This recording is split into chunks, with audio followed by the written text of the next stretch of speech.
को जाया नहीं करेंगे हम लोग। आप सभी का ये कार्यक्रम है, आप सभी को सहयोग करना होगा। स्वागत है आदरणीय भवनलाल जी परमार सर, आइए।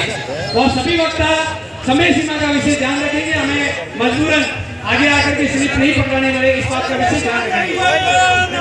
आदिवासी शेर आया।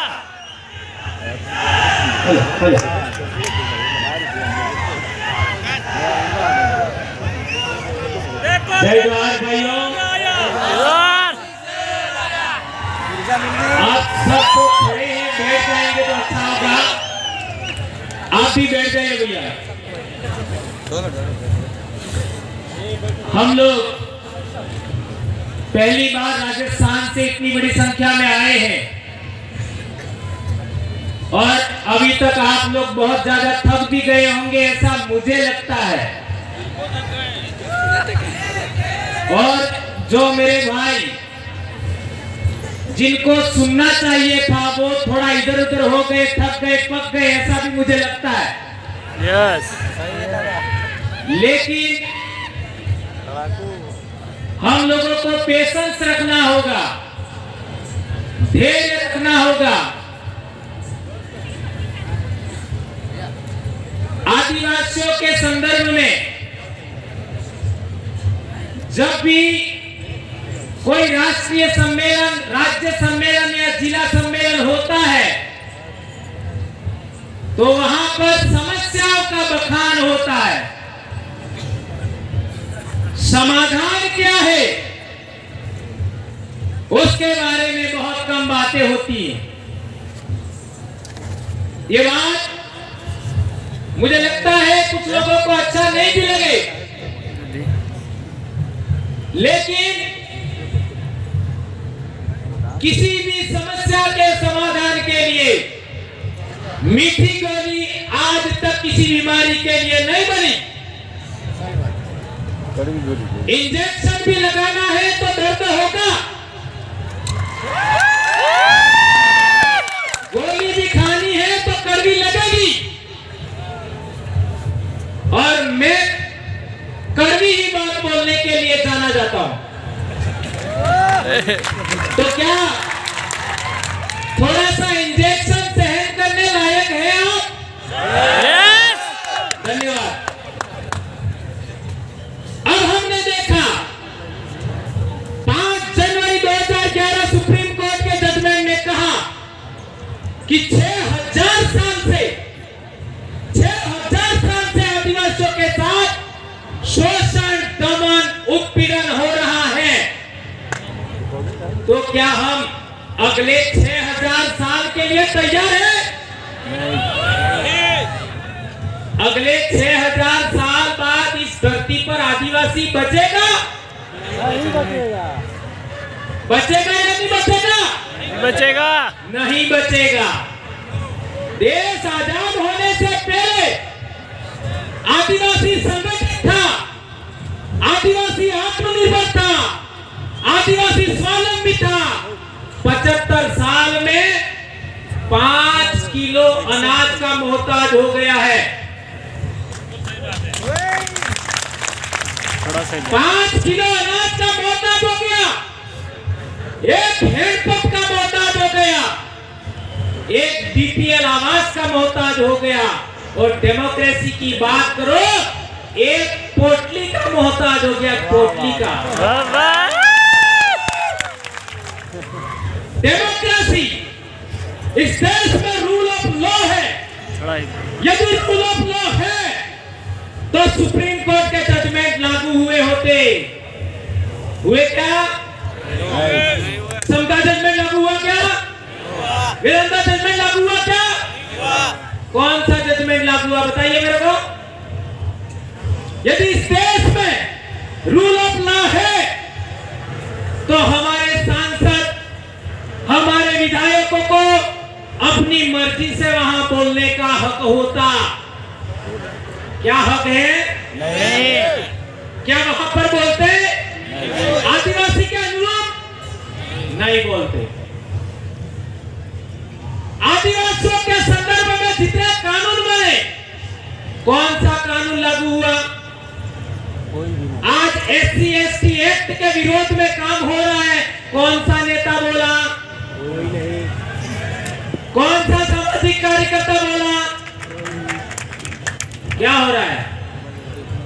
मध्य प्रदेश, राजस्थान में अनाप शनाप एट्रोसिटी हुआ 2 साल में। अनाप शनाप कौन बोला? कौन पॉलिटिकल लोग बोला? कौन सामाजिक कार्यकर्ता बोला? ये बात जानना समझना जरूरी है। अब लोकतंत्र के 4 पिलर माने जाते हैं। आज न्यायपालिका के ऊपर एक समाज का कब्जा है। Am I right? यस। क्या गलत है? सही है। गलत है तो मैं बैठ जाऊंगा अभी। मीडिया हाउस पर दूसरा पिलर, मीडिया हाउस पर एक ही समाज का कब्जा है। जिसका न्यायपालिका में कब्जा है उसी का मीडिया हाउस पर कब्जा है। Am I right? यस। तीसरा कार्यपालिका, 79% कार्यपालिका पर एक ही समाज का आज की तारीख में कब्जा है। क्या ये बात गलत है, राइट है? सही है। चौथा बचा व्यवस्थापिका। तो आदिवासी ने निर्णय करके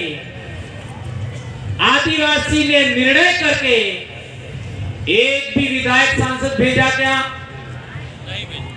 और ईवीएम आने के बाद गुजरात का चुनाव की हालत देख सकते हो। मैं मानता हूं चारों 4 पिलर प्राइवेट हो गए हैं,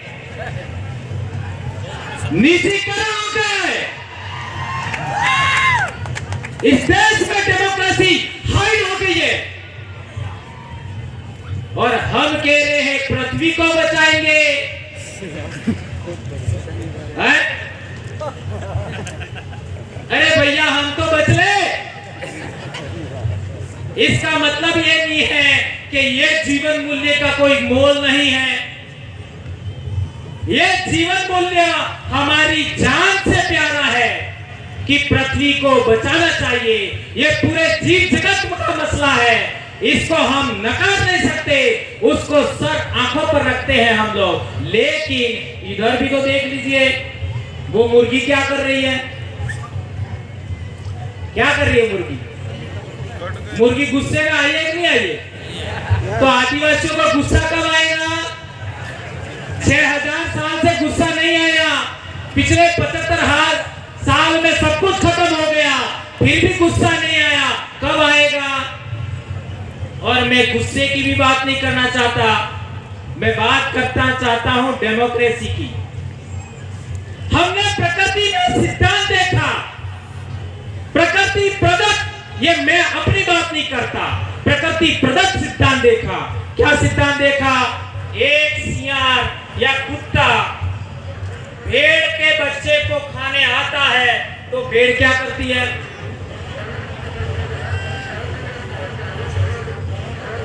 सबसे भोला जीव माना जाता है भेड़,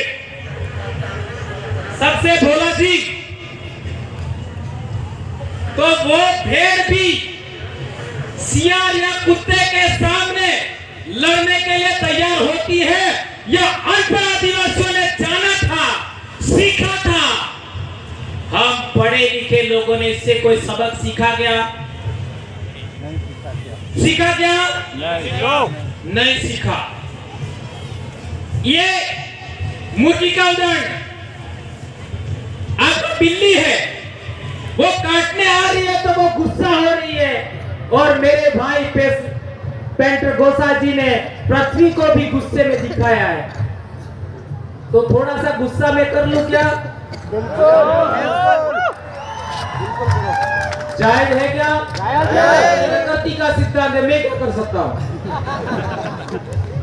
ठीक है, छोटी सी बात, ज्यादा बड़ी नहीं। मैं कहना चाहता हूं कि हमारे देश में कल 13 तारीख को तिलका मांझी का शहादत दिवस था। तिलका मांझी ने जो आंदोलन लड़ा, क्या वो आंदोलन आदिवासी नेतृत्व में भी था या नॉन ट्राइबल के नेतृत्व में था। स्वतंत्र आंदोलन था, ट्राइबल के नेतृत्व में, तिलका मांझी के नेतृत्व में स्वतंत्र आंदोलन था। दूसरी बात, उसी के बाद में बिरसा मुंडा का आंदोलन हुआ, वो भी स्वतंत्र आदिवासी लीडर के नेतृत्व में आंदोलन था। सही है गलत है? इधर नायक आंदोलन देख लीजिए पंचमहाल का, ये छोटा उदयपुर के पास में 1868 का, वो भी जोरिया परमेश्वर और रूप सिंह नायक के नेतृत्व में स्वतंत्र आंदोलन था। इधर भीमा नायक का आंदोलन देख लीजिए, वो आंदोलन भी आदिवासियों का स्वतंत्र था, किसी दूसरे के नेतृत्व में नहीं था। टंटिया भील का आंदोलन देख लीजिए, वो भी स्वतंत्र आंदोलन था। स्वतंत्र आदिवासियों के नेतृत्व में आंदोलन होने की वजह से हमको हक अधिकार मिले। हमारे राजस्थान की बात करो, यानी दाहोद से आगे की बात करो, तो 1881 में पहला आंदोलन धुले वापसी का हुआ था। वो आंदोलन हमारी सामाजिक लीडरशिप कमेटियों के नेतृत्व में, आदिवासियों के मुखियों के नेतृत्व में हुआ था, यानी वो भी आंदोलन लीडरलेस नहीं था। इसके बाद संत सुरमाल खराड़ी का भगत आंदोलन हुआ, वो भी मैट कोट वालों के नेतृत्व में हुआ, वो भी लीडरलेस नहीं था।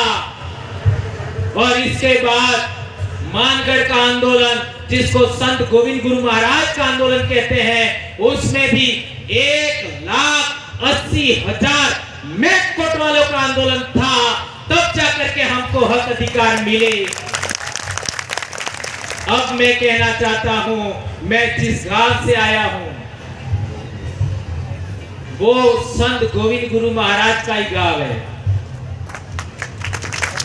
मेरे ही गांव ने 6 साल तक गोविंद गुरु को रोटियां खिलाई, और वो आंदोलन शुरू हुआ था 1881 में।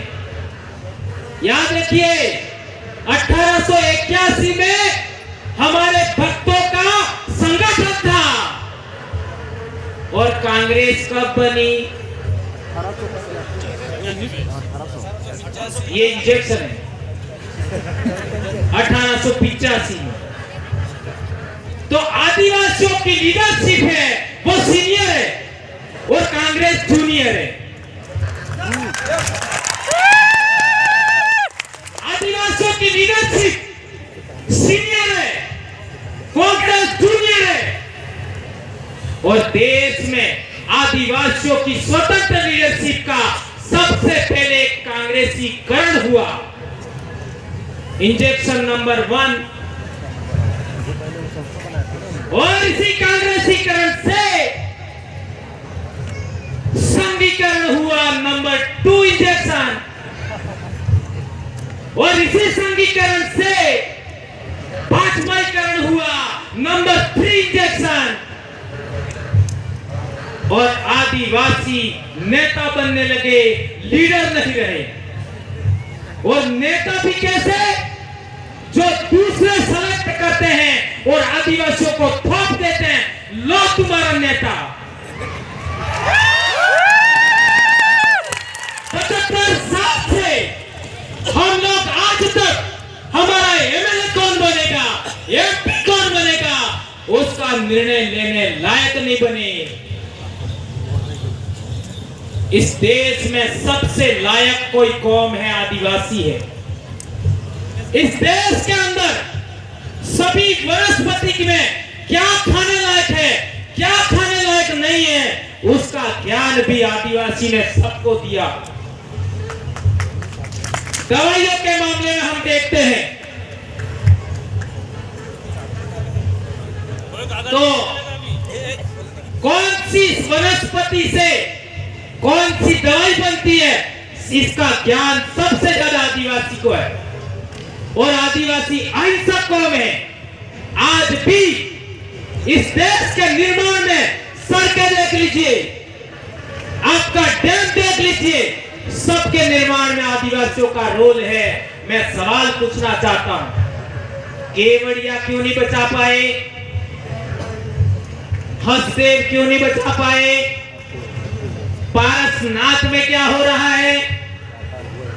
आपका ये कॉरिडोर बन रहा है, क्या हो रहा है? ये बुलेट ट्रेन हो रही है, क्या हो रहा है? देख लीजिए, ये निवेश क्षेत्र के नाम पर रतलाम में क्या हो रहा है? रतनमाल में क्या हो रहा है? हमारे काकरी डुंगरी में क्या हुआ? कार्तिक भील के साथ क्या हुआ? मध्य प्रदेश में हमारी बेटियों के साथ क्या हुआ? क्या होगा? एक ही समाधान बचा है, सिंगल समाधान, और वो समाधान कितना भी बुरा लगे मैं कहने ही वाला हूं। एक ही समाधान है, सिंगल। डेमोक्रेसी के अंदर रूल ऑफ लॉ को मानते हो तो इस देश में जो निर्णय करने वाली संस्थाएं हैं, जिनको हम लोग विधानसभा कहते हैं, लोकसभा कहते हैं, वहां आदिवासियों के द्वारा सेलेक्टेड और इलेक्टेड जनप्रतिनिधि जाना चाहिए। इसके अलावा कोई, ध्यान दीजिए, इलेक्टेड तो कर रहे हो, सेलेक्टेड आप नहीं कर रहे हो। तो आपको ही सेलेक्टेड करना है, आपको इलेक्टेड करना है, और निर्णय लेने वाली संस्थाओं में आपको जाना पड़ेगा। इसके अलावा कोई विकल्प नहीं है, कोई विकल्प नहीं है, ये बात ध्यान रखिए। और डॉक्टर भीमराव अंबेडकर ने कहा था कि हमको सत्ता के मंदिरों में कब्जा करना होगा, सत्ता के मंदिरों पर, और आप लोगों से विनम्र अनुरोध है, उसका अपना फार्मूला हमको बनाना चाहिए। आज की पार्टियों के समान फार्मूला नहीं बनाना चाहिए। गुजरात में एक पार्टी आई दिल्ली से और आदिवासियों से मिल करके सेकंड नंबर की लीडरशिप खींच मारी और कांग्रेस को भी हरा दिया। नहीं समझ में आया? आई, और हमारे आदिवासी लीडर ही थे, उन्होंने उनका साथ लिया, सेकंड लीडरशिप को अपनी तरफ खींच लिया, कांग्रेस को भी हरा दिया, ने बीजेपी को भी हरा दिया, ने बीजेपी को जितवा दिया। ये माइंडसेट भी समझो, ये काट डालना ये बात मैं खुद कह रहा हूं, मजबूरन बोलना पड़ रहा है क्योंकि मैं गुजरात में हूं। इसलिए मेरे भाइयों, आपने मेरी बात सुनी, कड़वी कड़वी बातें सुनी, माफ करना। पहली बार राजस्थान से इतनी बड़ी संख्या में लोग हमारे साथ आए हैं, इसलिए मैंने बोला आगे से नहीं बोलने दो तो भी मुझे कोई आपत्ति नहीं है, लेकिन छीटाकशी मत करना, ठीक है? क्योंकि मैं डंक मारना भी जानता हूं, घबराई ना मेरा।